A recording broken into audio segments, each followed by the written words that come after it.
It doesn't really make a whole lot of sense to categorize our socioeconomic class based on income because we can make $1 million per year salary and still be broke. So that's where net worth comes in. What's up, guys? I'm Josh Butler and welcome back to the channel. Today we're talking about exactly what our net worth needs to be in order to fall within the lower, middle, or upper socioeconomic classes. In a prior video, we talked about what income it would take to fall within these classes, but net worth is really just a better overall gauge on how well we're doing financially. And as human beings, we're inherently competitive. So we like to see how accomplished we are compared to our peers. So here we are. First off, how do you calculate your net worth? Well, you'd simply subtract all your debts and liabilities from your assets. Assets are going to be the things like real estate, stocks, bonds, vehicles, cash, and so on. Basically, anything that's worth money. And make sure to include your retirement accounts too. Debts and liabilities are going to be things like credit card debt, mortgages, auto loans, and student loans. Add up all your assets, add up all your liabilities,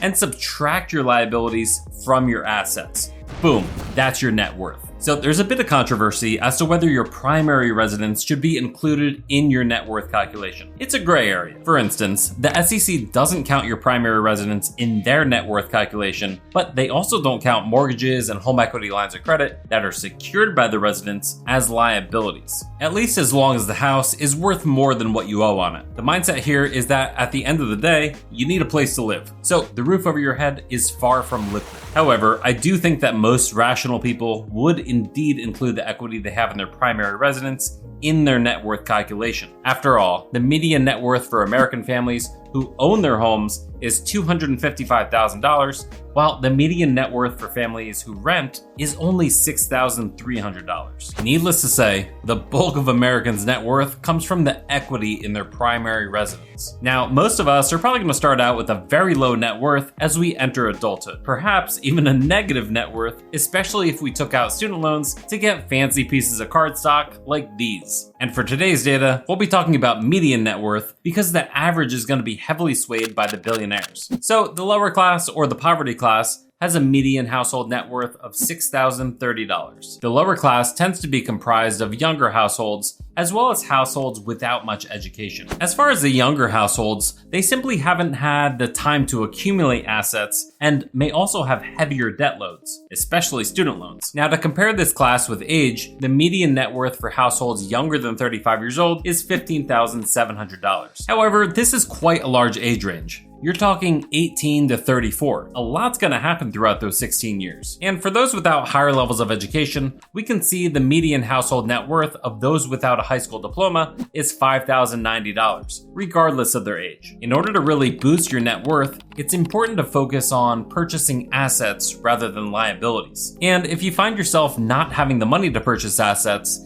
it's likely one of two issues. Either you need to focus on creating and sticking to a budget, or you need to focus on increasing your income, or perhaps a combination of the two. I'll put a few of my favorite personal finance books down in the description in case you'd like to check them out. The US Census Bureau uses what are known as quintiles in order to divide our nation's net worth. A quintile is just a fancy word for 1/5, or 20%. The lower class accounts for the bottom quintile. Now, the middle class is actually going to be split up three ways: lower middle class, and upper middle class. The median net worth for lower middle class is $43,760. This actually lines up nicely with households with a high school education who have a median net worth of $40,560. Lower middle class households are also likely to be households who are a few years into their careers and have been saving for retirement each year. Now, the third quintile, the middle class, have a median household net worth of $104,700. They likely have a decent amount of home equity at this point, maybe some equity in their vehicles, quite a few years of investing in retirement, and maybe years of paying down their student loans if they had any. As far as education, those with an associate's degree most align with the middle class net worth as they have a median household net worth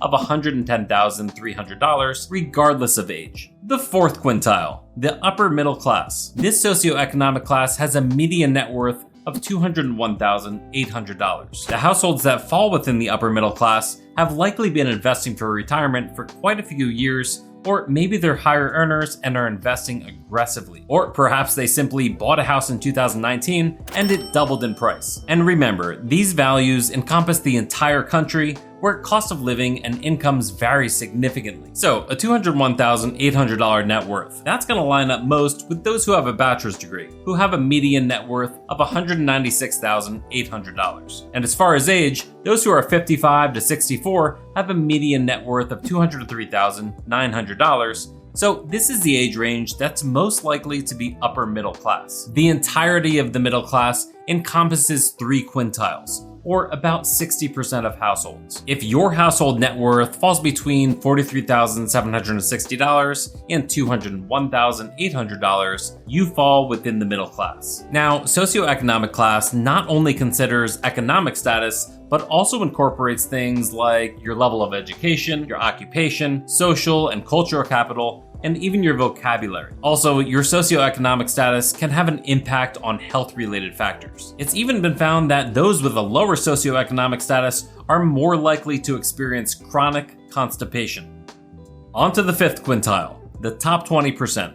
The wealthy or upper class. Stay tuned after this one, because we're also going to have a quick chat about those pesky 1%ers and their net worth. So upper class households have a median net worth of $608,900. Reaching this level of net worth typically takes years upon years of investing. And for Americans, it's common for a large part of this net worth to come from the equity in your home. If you've been living in the same home for the past 20, 30 years, you probably have a decent chunk of your mortgage paid off, and the actual value of your home has probably increased significantly. So this, combined with multiple decades of investing consistently and taking advantage of employer 401k matching, will put you in a comfortable financial position so you can retire and not have to worry as much about money. But if you're working toward FIRE, financial independence, retire early, $608,000 isn't really going to cut it in most situations. Even if the entire $608,000 was easily accessible and you were following the 4% rule of withdrawals, that would only give you about $24,000 per year to live on. Now, if you're at the traditional retirement age, you'll likely be able to supplement this with Social Security, but it's still not really what I would consider wealthy. With that said, let's talk about what net worth it takes to be in the elite class, the class that gets a lot of flack, the 1%. Even if you have a net worth of $1 million, that doesn't even get you close to being in the 1%. In order to fall within the top 1%, your household net worth must be at least $11,099,166. Now that's certainly enough to retire on. But let's take it a step further. In order to fall within the 0.1% net worth households, you'll need $43,207,732. Now, that's truly an unfathomable amount of money that most of us will never ever see.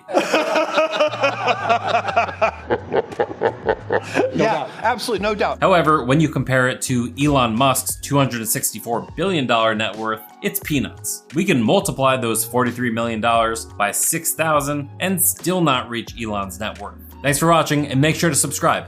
Peace.